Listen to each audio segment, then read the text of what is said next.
Hello les amis, j'espère que vous allez bien.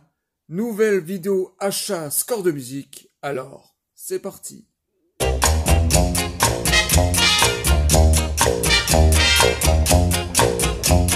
Commençons tout de suite cette vidéo par du lourd.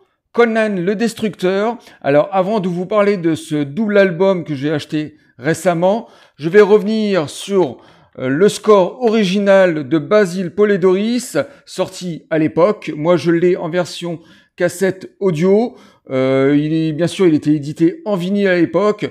Que dire sur ce score magnifique, légèrement en dessous du chef-d'œuvre du premier Conan, que je vous parle même pas. D'ailleurs, j'en ai fait la critique sur d'autres vidéos.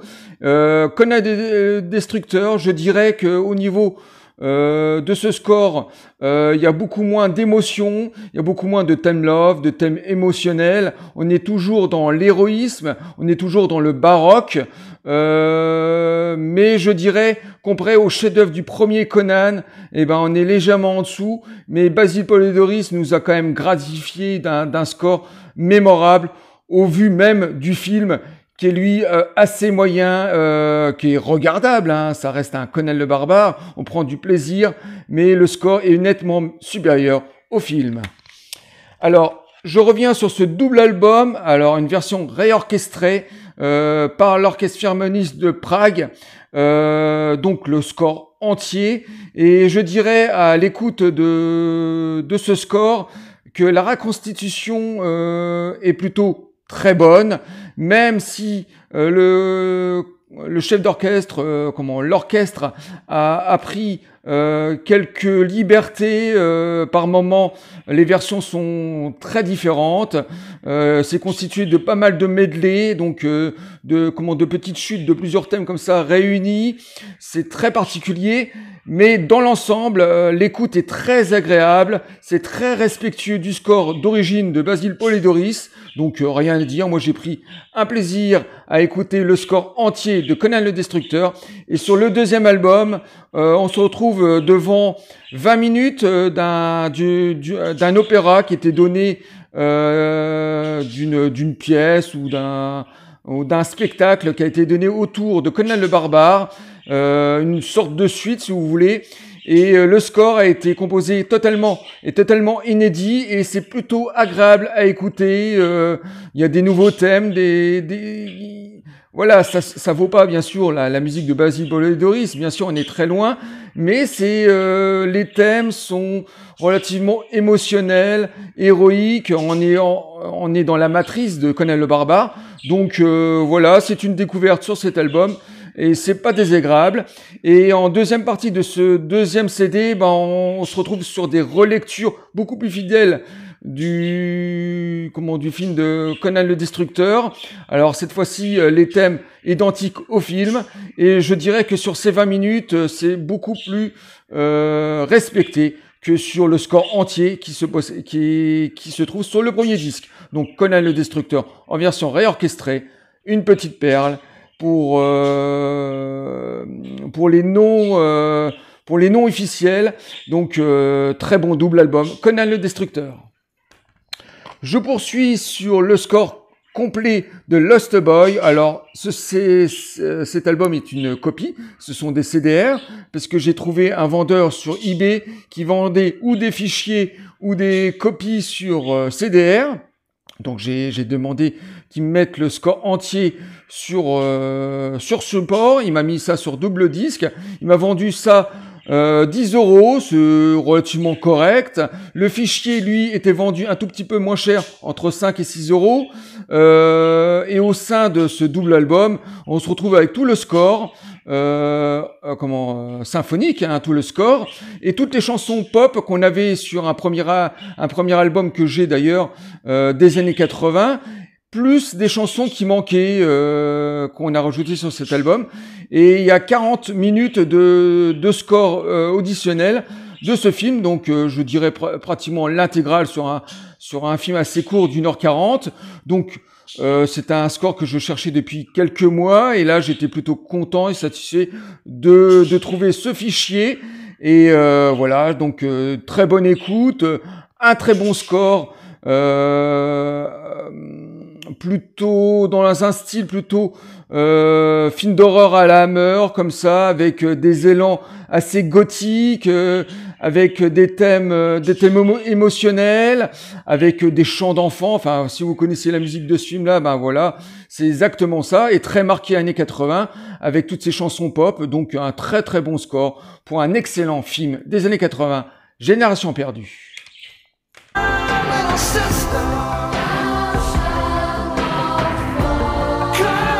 Je poursuis sur Bond 25. Alors Bond 25 est un album consacré uniquement au générique des 25 James Bond qui a été fait jusqu'à présent, en version symphonique. Alors c'est pas une nouvelle, c'est plutôt une tradition dans la saga James Bond, parce qu'il y a toujours eu des versions symphoniques de tous les génériques des James Bond dans les scores de tous ces films, surtout des thèmes love ou des thèmes émotionnels. En tout cas, John Barry en avait fait sa marque de fabrique en quelque sorte. Ça a été repris aussi par d'autres compositeurs au sein de la saga. Et je dirais peut-être que le petit bémol de cet album, c'est que sur certains génériques, ils ont décidé d'en faire des versions plutôt jazz, free jazz, donc de rajouter des instruments comme ça, saxophone, piano, contrebasse, et ça peut déstabiliser sur certains génériques. En général, ce sont des génériques qui a jamais été adaptés en version instrumentale symphonique. Et je dirais que le point fort de cet album, c'est les 20 dernières minutes sur la période Daniel Craig, qui est juste énorme d'écriture. C'est formidable à écouter, c'est extrêmement bien joué, donc grande qualité sur les 20 dernières minutes et sur la période de Daniel Craig, et sur les Sean Connery et les Roger Moore, ben voilà, c'était une relecture assez fidèle des versions symphoniques des génériques qu'on connaissait déjà. Donc pour les non-puristes, je dirais, mais pour un ensemble de personnes, Bond 25 est un très bon disque que je vous conseille vivement d'acheter. D'ailleurs, il vient tout juste de sortir il y a à peine une semaine. Bond 25. Je poursuis sur les Gremlins. Alors Gremlins 1 et Gremlins 2 réunis sur le même disque chez l'éditeur allemand qui vend des noms officiels. J'ai eu plusieurs CD que je vous ai présentés sur d'autres vidéos. Et là, sur cet album, malheureusement, il y a 30 minutes de la musique de Gremlins 1 et l'intégrale de la musique de Gremlins 2, ça veut dire 50 minutes en deuxième partie donc sur Gremlins 2, et la musique est formidable, c'est une musique fantastique, une musique d'enfant, je dirais, avec un gros jeu de bruitage, un gros jeu de atmosphérique au sein de ce score. C'est Jerry Goldsmith qui a fait la musique, hein, donc un emblématique de la musique, de score de musique américaine. On est dans une structure comique et en même temps fantastique. Enfin voilà, on passe par toutes les émotions en écoutant le score du premier Gremlins, et le deuxième, on est encore plus dans la fantaisie, sur des thèmes beaucoup plus comiques, beaucoup moins émotionnels que dans le deuxième, mais tout aussi inventif. Donc les deux scores de Gremlins 1 et de Gremlins 2 se valent largement. Donc voilà, Gremlins 1 et Gremlins 2 rajoutés sur un disque longue durée de 90 minutes, les Gremlins.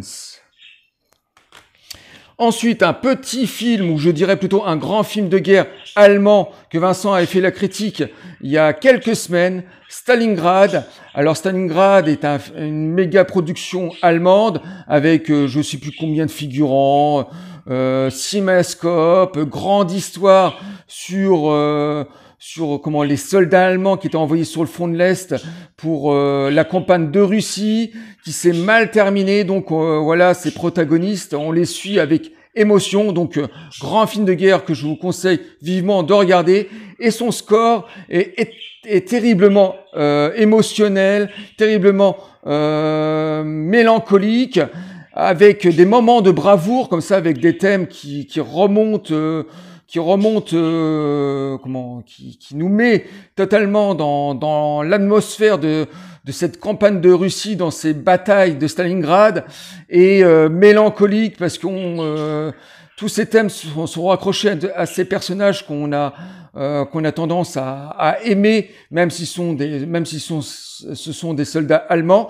Et cette musique est magnifique, magnifique d'émotion, passe par tous les stades. Stalingrad, un score que je vous conseille vivement de découvrir pour un grand film de guerre allemand.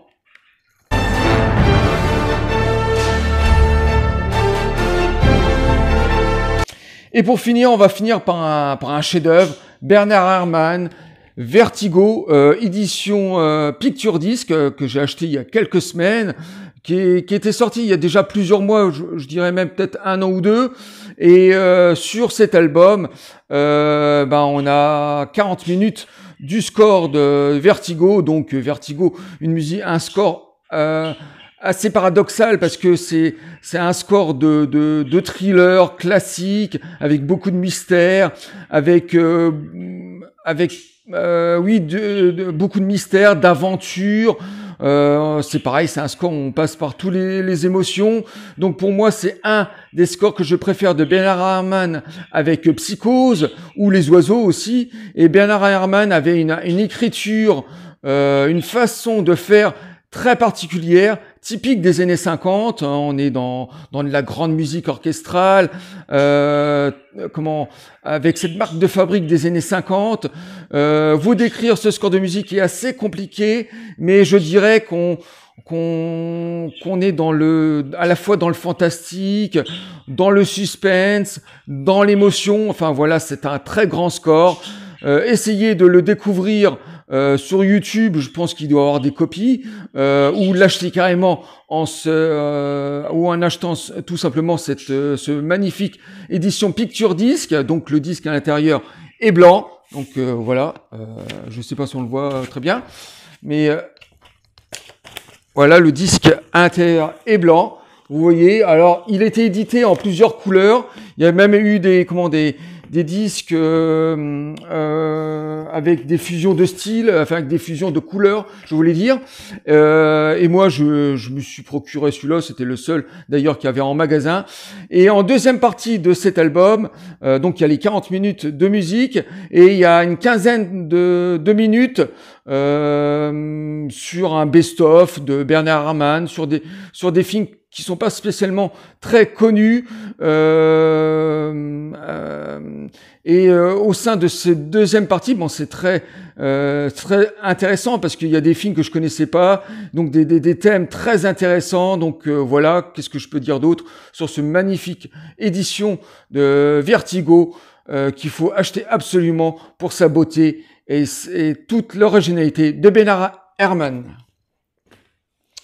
Voilà, je vous ai présenté les 6 derniers scores que j'ai achetés depuis à peu près un mois et demi. Et moi, les amis, je vous dis à très bientôt pour une nouvelle vidéo Planète Rock ou autre. Et moi, je vous dis bye.